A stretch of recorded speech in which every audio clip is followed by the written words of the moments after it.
It was another tremendously productive week for you guys. If you're new here, today's video is all about you. It's pictures from subscribers who are participating in the Every Bit Counts challenge. All your hard work, all your accomplishments, all your creativity, that's what you're going to see today. And if you haven't seen the previous editions of this, we're on episode 4 now. Be sure to go back and take a look at those. I had a tremendous number of submissions this week and I can't wait to share them with you. Welcome to Grow and Preserve. I'm Carter and I'm so glad you're here today. Let's jump right in. We're going to start today with Becky. Now, I wanted to put these 3 photos on the same screen because I love the story that they tell together. The variety here is fantastic and it's the perfect example of what you can do with small batch canning. She made peach peel jelly, chili starter, potatoes, garlic pickles, hot pickles, peaches, pickled mixed veggies, and pickled hot peppers. It's an excellent representation of Every Bit Counts in its truest form. Thank you so much, Becky, for sending those in. Next, we're going to move on to Brandy. Brandy has done pork 3 ways in this first picture. She's done Italian pork, she's done plain raw packed pork, and she's done pork salsa verde and white bean soup. I don't know how you fit that on a label, but it sure does sound good. So way to go, Brandy.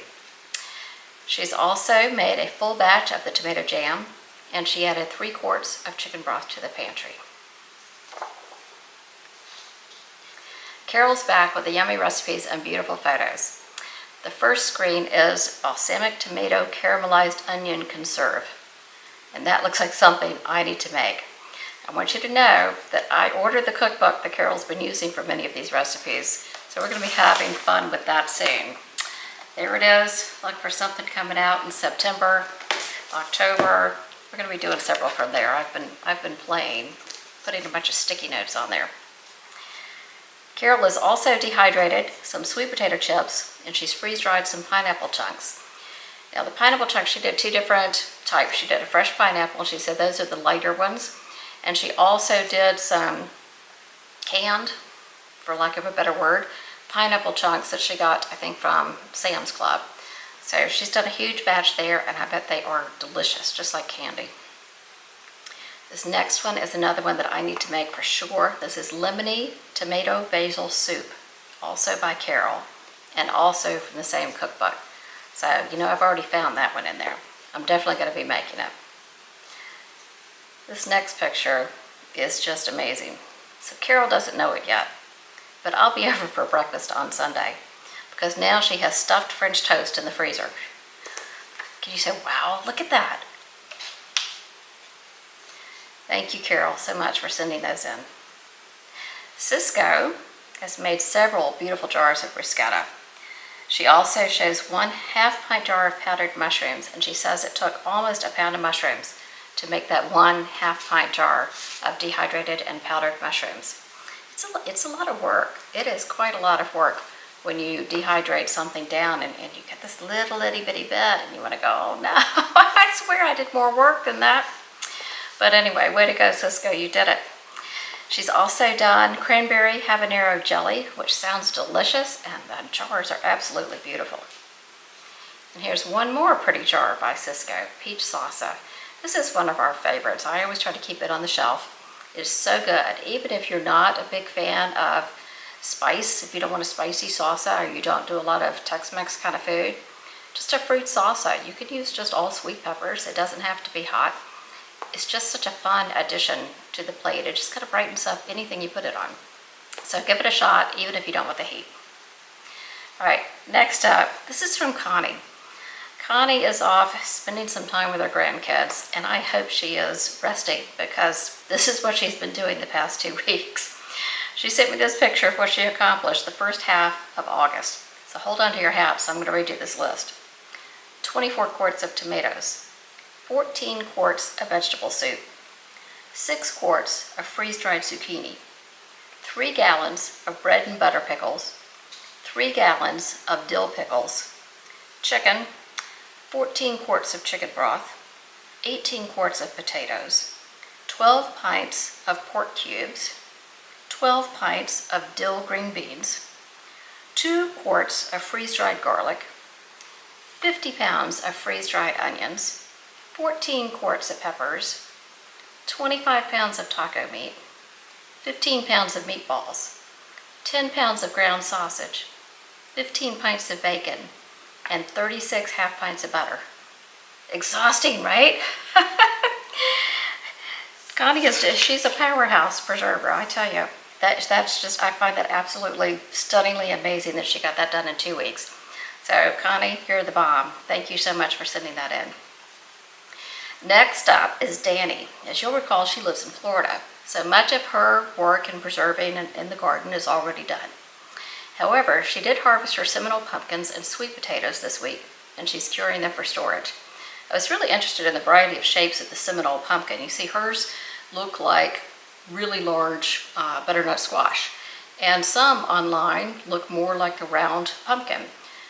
But you see pictures of both, and I thought, well, that's kind of odd. So the University of Florida says Seminole pumpkins come in a variety of shapes and colors. I did not know this. Sometimes this is the result of cross-pollination with nearby butternut squash or another member of their species. Regardless, the inner flesh of Seminole pumpkin is orange, similar to butternut squash, but sweeter. The flesh is firm and less fibrous than that of a traditional jack-o'-lantern pumpkin. Mature fruits generally weigh 6 to 12 pounds. Thanks to their thick skin, Seminole pumpkins can be stored whole for a couple of months, even in Florida's humid climate. In a dry location with good ventilation, they can be stored for up to a year. Danny says she gets up to a year of storage. So that's fantastic. That one may end up on my list next year. I may try to grow Seminole pumpkins. Danny has also preserved a bunch of cherries. She made cherry preserves, canned cherries, and she prepared about 3 bags of cherries for the freezer. Finally, she made some pepper relish, and she dried some basil and celery leaves from the garden. She got some beautiful color out of those celery leaves, didn't she? Darla also had a great week. She made refrigerator pickles with banana and jalapeno peppers. She also made a nice batch of cowboy candy in her brand new steam canner, which she says she loves. She found hers locally, but it's the same one I have, and I'll link it below. I have loved having it in my kitchen. Darla also took care of some tomatoes and peppers by preparing them for the freezer. She's dehydrating some gorgeous cherry tomatoes. They look very orange on my screen, so perhaps they are sun gold. They look fantastic. The colors of produce are just so beautiful. This was also the week that Darla tackled her corn preservation. This is just one of several batches of corn she prepared for the freezer. She sent her husband out for enough corn to make 24 quarts, and he came home with enough for 41 quarts. Sounds like somebody else's husband I know. What a great addition to the freezer. Now, Felicia is dealing with 112-degree days right now, but she's still finding things to preserve. She says they've just gotten a new milk cow named Rosie, so she's been making butter. There's something just so cool about having homemade butter in the fridge or freezer. I think this is fantastic. Okra, as you probably know, is one of the few vegetables that can do extremely well in the crazy heat, so Felicia's been able to harvest every 3 days or so. Here she has plenty for breading and freezing that she will fry later, and she'll use the smaller ones for pickling and canning. I love the simplicity of this next picture. Felicia says, I saved a batch of broth from a whole chicken that I roasted last week, and I'm enjoying the ease of opening a pressure can jar rather than defrosting a frozen jar of broth. I don't know why I waited so long to start pressure canning. Isn't that the truth? I hear that from so many people. Thank you so much, Felicia, for sending those in. All right, so if I'm going to Carol's house this coming Sunday for breakfast, I'll be at Jane's house the following Sunday. How gorgeous are these quiches that she prepared for the freezer?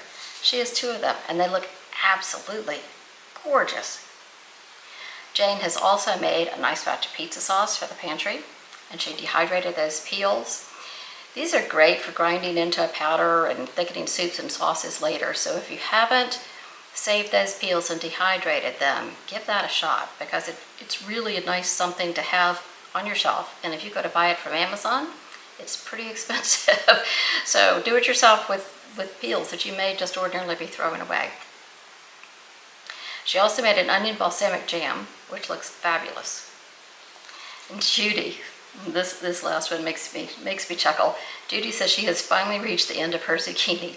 After tons of baking, she's put the last few cups of shredded zucchini in the freezer. and I imagine she's probably glad to be done. Linda has been filling her freezer as well. She says the corn is in the freezer waiting to be added to shepherd's pie all winter long. She's also prepared a big batch of baked beans for the freezer. Those look delicious as well. Linda has also added more gorgeous jars to her pantry as well. Green beans and pickled peppers. Those green beans are beautiful, aren't they?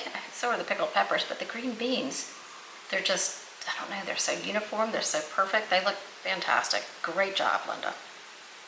Now look at this charming vignette of Linda's harvest.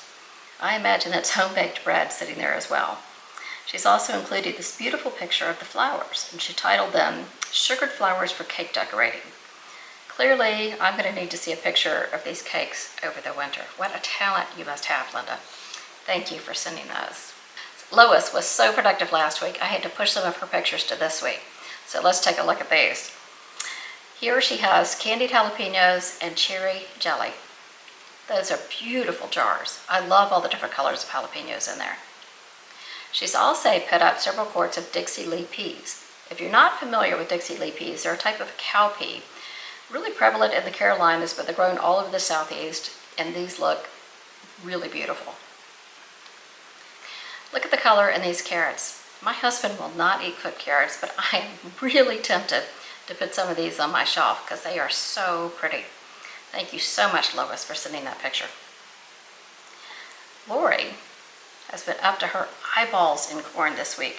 This is all homegrown. She's processed 93 ears of corn for fresh eating, canning, and freezing. She sent me a very short video that I'm going to put up now. It's only 7 seconds, so don't blink, but I want you to take a look at this.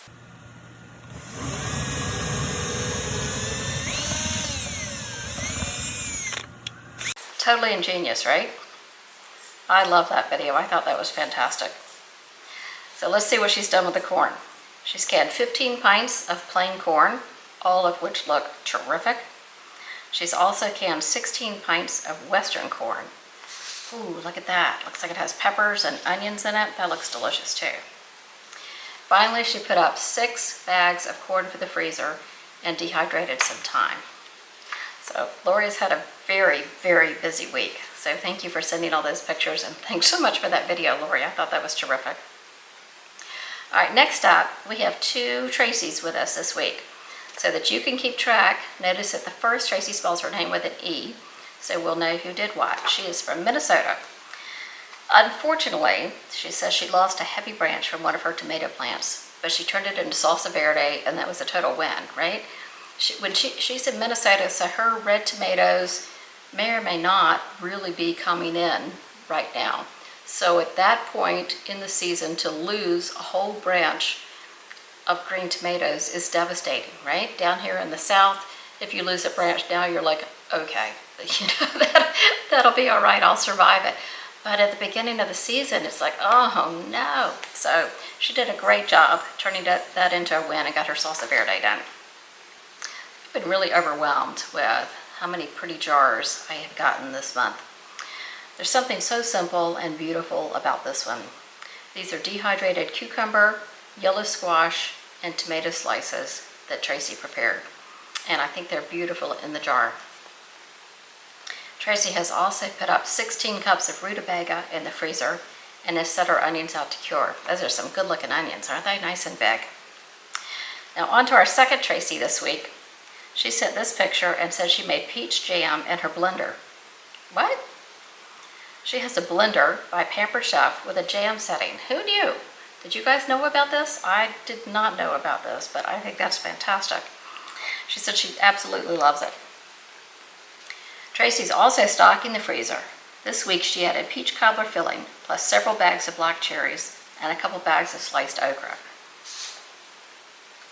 And she's done some beautiful pickled peppers. I'm really loving the larger chunks of peppers in this one. I tend to do mine really small chunks, and these look terrific. I like that you can really see the chunks of peppers and the colors.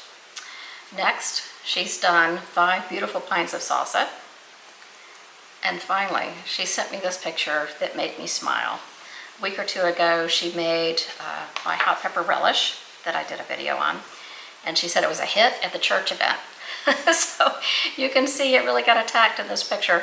So I'm so happy to see that. I told you guys had a fantastic week. I'm getting more and more pictures every week, and I'm adding to my list every single week as well. So this is great. I have so many new to me things that I want to do, and I cannot wait to share them with you. So if you'd like to send in pictures for next week, I'll put the instructions to do that down below in the notes. Meanwhile, I'll see you back here on Saturday to show you what I've been doing this week. Have a wonderful week of preserving, and thank you so much for being here. Bye-bye.